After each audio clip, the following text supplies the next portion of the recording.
আমি within 4 months আমি প্রায় 12 কিলো আমি হয়ে গেছে, লস হচ্ছিল। বিশেষ করে আমার এনার্জিটাই প্রবলেম হয়ে গেছিল, মানে আমার খাওয়াতে রুচি নেই। আমার একটা কনস্টিপেশনের একটা ছিল, ওকে। বাবার ক্লিয়ার হতো কিন্তু উইথ দ্য কনস্টিপেশন।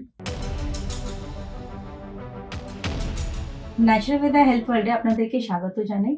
আজকে আমাদের সাথে আছেন ডক্টর মনিলাল মিত্র। কিছু সমস্যাগুলো নিয়ে ডক্টর KM সাইফুল্লাহ স্যারের কাছে ট্রিটমেন্ট নিচ্ছেন।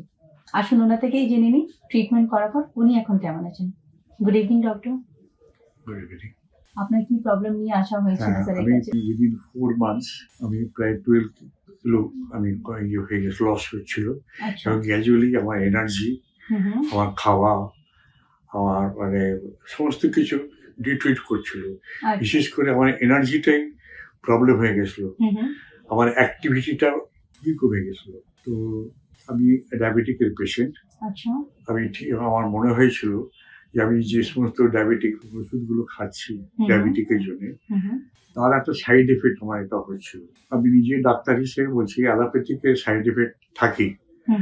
তো তাকে এত তাড়াতাড়ি আমি ডিট্রিট করছিলাম, আমার খাওয়া দাওয়া একবারই নষ্ট হয়ে গেছিল। বিশেষ করে আমি নন ভেজ একদমই খেতে পারছিলাম না, একদম সহ্যই করতে পারছিলাম না।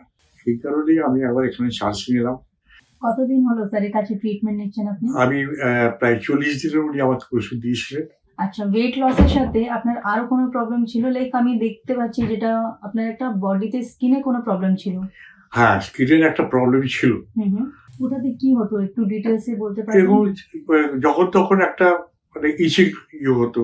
তার সাথে আরো কোনো অসুবিধা ছিল আপনার? আমার ছিল মানে আমার খাওয়াতে রুচি নেই। আমার একটা কনস্টিপেশনের একটা ছিল, ওকে। বাবার ক্লিয়ার হতো কিন্তু উইথ দ্য কনস্টিপেশন। ওকে। হ্যাঁ, আর অ্যাসিডিটি এই তো প্রবলেম স্যারের আমার। সাথে যখন প্রথমবার দেখা হলো, হ্যাঁ, তো কেমন লাগলো আপনার?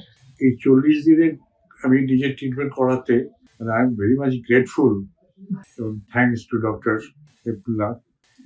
আমার খাওয়া একটু বেড়েছে, আমার এনার্জি বেরিয়েছে, আমার মনের মধ্যে যেটা আমার উইকনেস যেটা ছিল সেটাও অনেকটা কমে গেছে। রাইট নাও আপনার এজ এখন কত আছে? এখন আমি 84 প্লাস। খুবই ভালো লাগলো শুনে। আপনি ভালো থাকুন এটাই কামনা করছি। অশেষ ধন্যবাদ। Thank you so much. আমি এই ডক্টর সাইফুল্লাহকে এবং আদার্স ডক্টরসকে আমার তরফ থেকে আমার ধন্যবাদ জানালাম।